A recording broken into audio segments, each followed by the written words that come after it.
Assalamualaikum warahmatullahi wabarakatuh. Waalaikumsalam.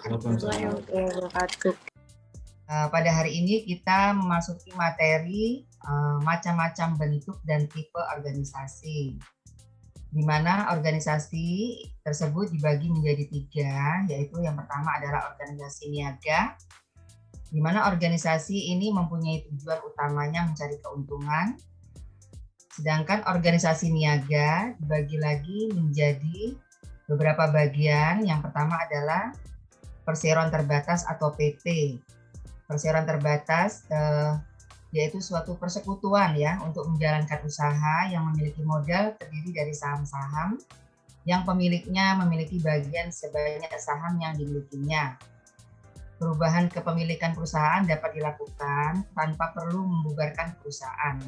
Setiap orang dapat memiliki lebih dari satu saham yang menjadi bukti kepemilikan perusahaan. Pemilik saham memiliki tanggung jawab yang terbatas, yaitu sebanyak saham yang dimiliki. Berikutnya, apabila utang perusahaan melebihi kekayaan perusahaan, maka kelebihan utang tersebut tidak menjadi tanggung jawab para pemegang saham. Apabila perusahaan mendapatkan keuntungan, maka keuntungan tersebut dibagi sesuai dengan ketentuan yang telah ditetapkan. Adapun perseroan terbatas dibagi lagi menjadi 3. Yang pertama adalah PT terbuka, yang kedua PT tertutup, yang ketiga adalah PT kosong. Di mana perbedaannya, kalau PT terbuka menjual saham kepada masyarakat umum melalui pasar modal atau go public, dan setiap orang berhak membeli saham perusahaan tersebut. Sedangkan PT tertutup modalnya berasal dari kalangan tertentu saja, misal dari kalangan kerabat atau keluarga, dan tidak dijual ke umum. Yang berikutnya, PT kosong adalah perseroan terbatas yang tidak memiliki kegiatan apa-apa, tetapi telah memiliki izin usaha dan izin lainnya. PT niaga tadi ya, setelah yang pertama adalah PT, yang kedua adalah persekutuan komanditer atau CV ya. Persekutuan komanditer atau biasa disebut CV adalah suatu persekutuan yang didirikan oleh seorang atau beberapa orang yang mempercayakan uang atau barang kepada seorang atau beberapa orang yang menjalankan perusahaan dan bertindak sebagai pemimpin. Bentuk CV dibagi lagi menjadi 3, yaitu CV murni, campuran, bersaham. Kalau CV murni hanya terdapat satu sekutu komplementer, yang lain merupakan sekutu komanditer. Sedangkan kalau CV campuran berbentuk dari suatu firma yang membutuhkan tambahan modal. Berikutnya, di mana sekutu firma tersebut menjadi sekutu komplementer, sedangkan sekutu lain menjadi sekutu komanditer.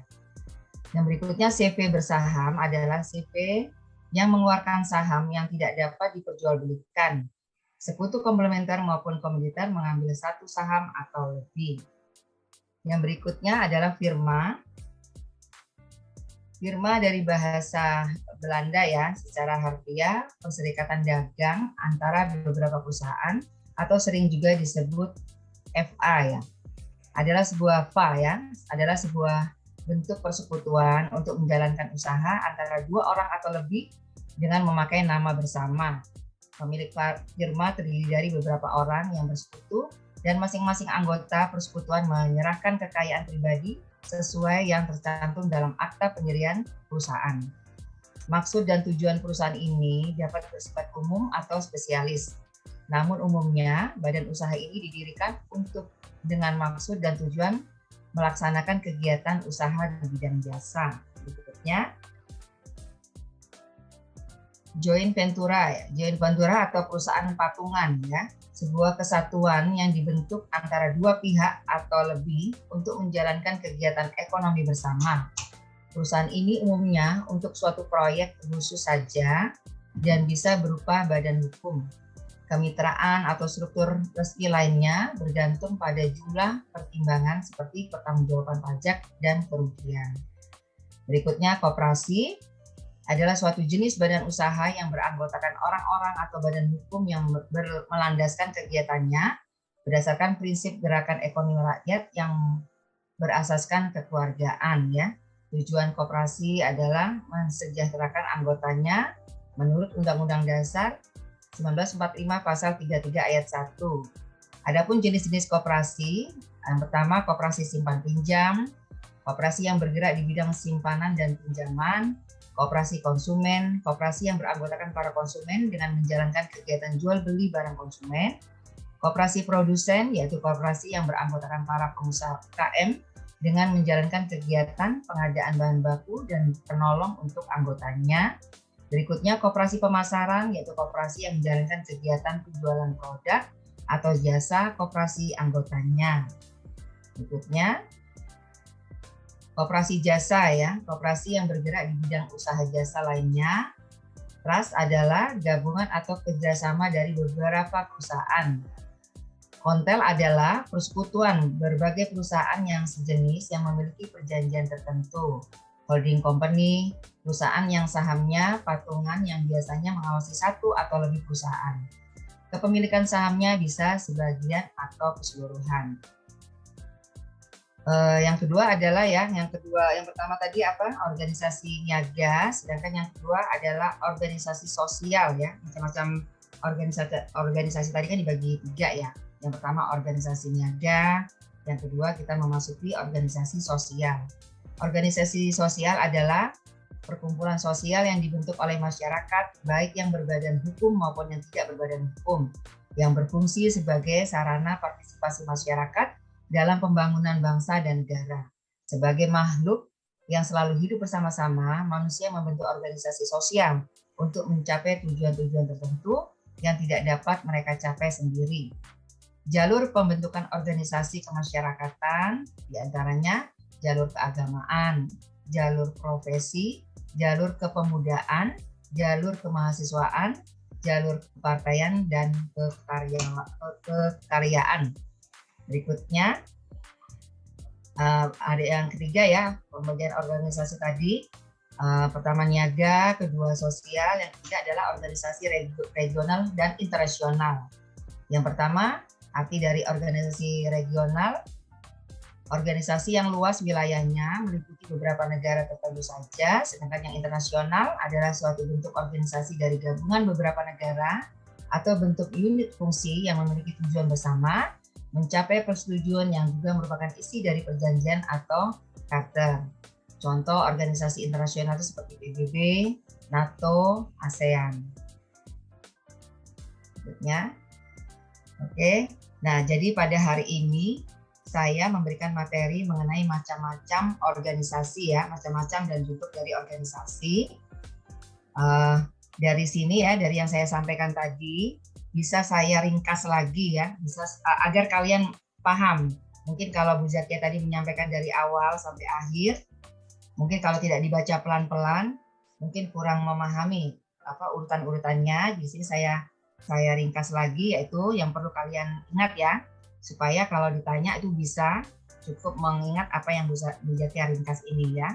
Jadi macam-macam bentuk dan tipe organisasi itu ada 3, ya. Pertama adalah organisasi niaga, yang kedua adalah organisasi sosial, yang ketiga adalah organisasi regional dan internasional. Itu yang harus kalian pahami. Kalau ditanya apakah organisasi niaga itu tujuannya organisasi niaga itu untuk mencari keuntungan. Jadi sudah bisa membagi organisasi ada berapa macam. Kalau ditanya organisasi niaga kan adalah bisnis. Jelas tujuannya untuk mencari keuntungan seperti PT, NP, ya. Terus kalau yang kedua adalah organisasi sosial. Dari bahasanya saja sosial, ya, kalian sudah tahu bahwa dibentuk oleh masyarakat baik berbadan hukum maupun tidak untuk kepentingan sosial, ya, untuk kemasyarakatan. Seperti yang tadi disampaikan, mungkin kayak organisasi pengajian, ya, kepemudaan dan sebagainya, ya. Yang ketiga organisasi regional dan internasional. Nah, organisasi regional dan internasional tadi, ya, artinya adalah gabungan dari antar negara. Jadi dari situ kalian sudah harus memahami, ya. Coba sekarang siapa yang bisa menerangkan macam-macam bentuk dan tipe organisasi secara ringkas? Silakan.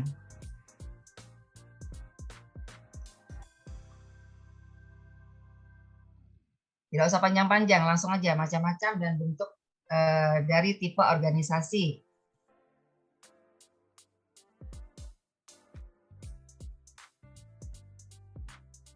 Coba.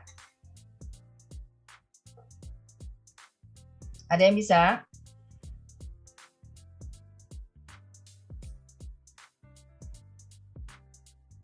Ayo.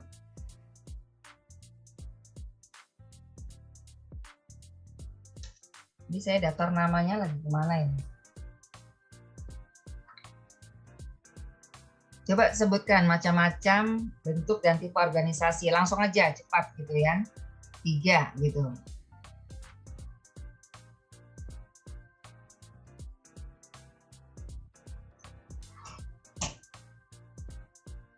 Halo, pesertanya masih ada ini?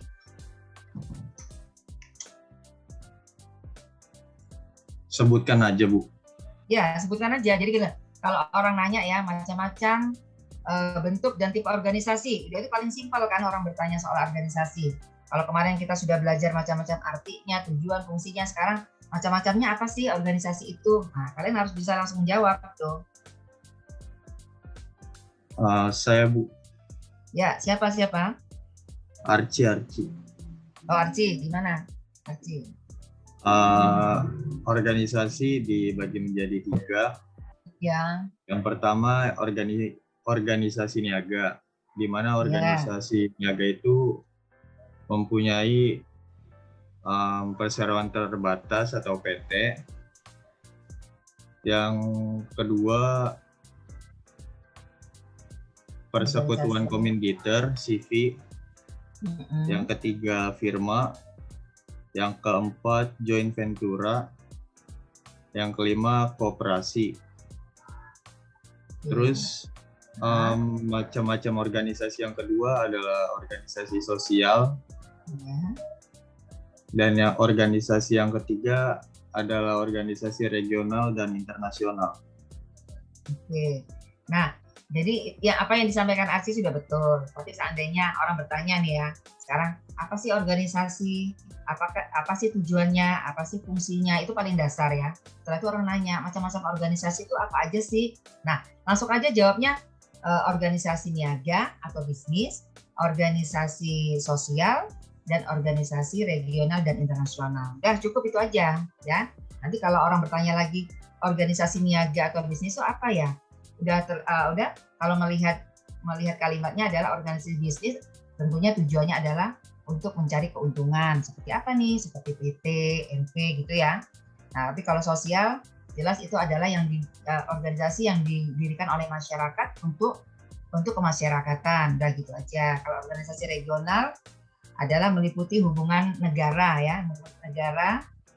Kalau yang regional meliputi hubungan negara tertentu saja, tapi kalau internasional hubungan antara negara dan negara. Itu lebih simpel ya. Lebih simpel ya. Oke. Tapi yang dijawab oleh Arci tadi sudah betul ya. Tapi kalau mau ringkas lagi tadi sebutkan aja macam-macamnya aja. Nanti kalau orang bertanya lagi artinya udah terlihat bahwa niaga adalah untuk mencari keuntungan, sosial adalah untuk kemasyarakatan, regional dan internasional untuk hubungan negara, hubungan antara negara tertentu saja. Kalau yang regional, yang internasional negara dan antar negara dan negara lainnya, ya. Nah, karena kalau orang nanya lagi PT perseroan terbatas itu dibagi lagi menjadi 3. Ada yang bisa jawab? PT perseroan terbatas tadi kan dibagi menjadi 3 itu. Siapa? Saya, Bu. Siapa ini? Oke. Yang perempuan, yang cewek. Siapa namanya? Nidesak, Bu. Ya, Nidesak. Jadi kalau PT itu dibagi 3 itu apa aja tuh?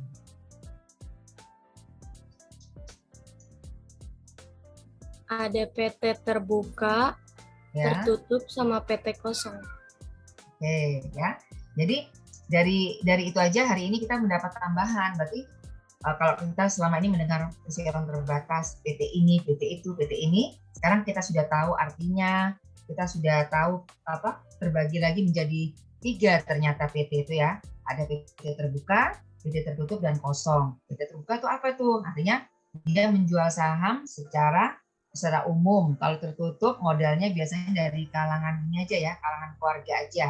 Kalau kosong berarti dia tidak melakukan kegiatan apa-apa, tapi dia mempunyai izin usaha, ya. Dari sini udah mulai paham ya? Apa masih bingung? Paham ya? Jadi nanti UTS ya Bu Zakia mengeluarkan soal tidak lebih dari minggu pertama sampai minggu ke-7. Dari situ aja soalnya. Artinya garis besarnya aja yang kalian. Jadi Bu Zakia itu inginnya kalian itu memahami setiap materi itu garis besarnya aja. Insya Allah kalau dari garis besarnya aja kita sudah paham, nanti kita bisa menjabarkan itu otomatis ya. Seperti yang awal mungkin arti organisasi, tujuan, fungsi. Sekarang macam-macam bentuk dari organisasi, terus dari artinya ya, dari PT tadi dibagi menjadi berapa, itu kalian sudah paham. Simple tapi maknanya banyak ya, itu ya. Oke ya. Kalau tidak ada pertanyaan, tolong materi yang akan saya share nanti tolong dipahami, dibaca. Nah, dimengerti. Jika ada yang kurang paham bisa menghubungi saya ya. Oke, sekian dari saya hari ini. Wassalamualaikum warahmatullahi wabarakatuh. Waalaikumsalam warahmatullahi wabarakatuh. Waalaikumsalam warahmatullahi wabarakatuh. Sama-sama.